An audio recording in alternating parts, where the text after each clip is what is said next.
वालेकुम मां मुख्तियार तव्हां मुखातिब आहियां। अॼु उस्ताद मंज़ूर अली ख़ान सिंध जो मशहूरु क्लासिकल नीम क्लासिकल ॻाइणो, हुन जो असुलु नालो मामून ख़ान हो। अॼु हुन जी वफ़ात जो ॾींहुं आहे। ख़राजत अक़ीदत पेश करण लाइ हुन जो ई गीत ॿुधंदासीं। अॼु जी वीडियो असीं ॻाल्हाईंदासीं सिंध जी क्लासिकी गुलूकार उस्ताद मंज़ूर अली ख़ान बाबति। उस्ताद मंज़ूर अली ख़ान सना 1922 शिकारपुर सिंध जायो हो ग्वालियर घरानो सां ताल्लुक़ रखंदड़ हो, जेको हिंदुस्तानी क्लासिकी संगीत जी सभ खां पुराणनि मोतबर रवायतुनि मां हिकु आहे। उस्ताद मंज़ूर अली ख़ान जी सञाणप रुॻो क्लासिकी राग ताईं महदूद न हुई, पर हुन खे सिंधी लोक संगीत इलाइक़ाई दुहिननि ते बमुकम्मल अबोर हासिल हो। हुन पंहिंजी सरीली आवाज़ फन ज़रिए क्लासिकी मौसीक़ खे आम माण्हुनि ताईं पहुचायो।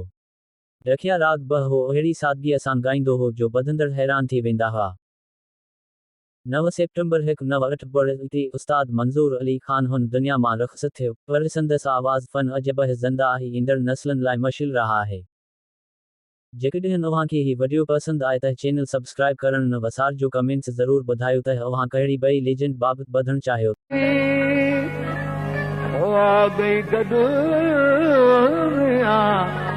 पर ॿुधण में बखिया थोड़े कल्ब बैत रबे इंसान में समायो, थोड़े कल्ब बैत रबे इंसान में समायो। किसी ज़ात खे सिफ़त में मलकल खे नमायो, जुड़े कल्ब बैत रबे इंसान में समायो, जुड़े कल्ब बैत रबे में समायो। आदम जो पोश पाए आयो पाण खे लिकाए, आदम जो पोश पाए आयो पाण खे लिकाए।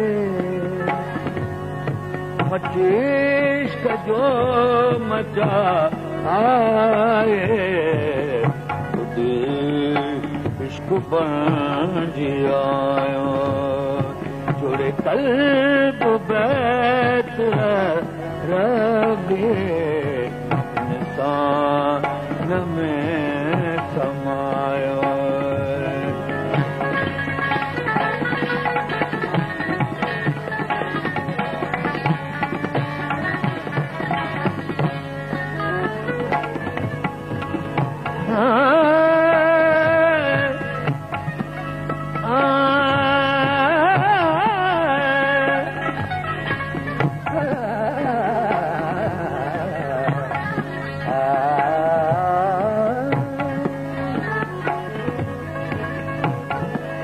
असुर हकानी लारे लोगोनी,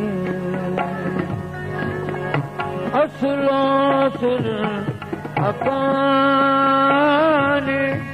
लारे दोस्तों अगले वीडियो तक इजाज़त, खुदा हाफिज़।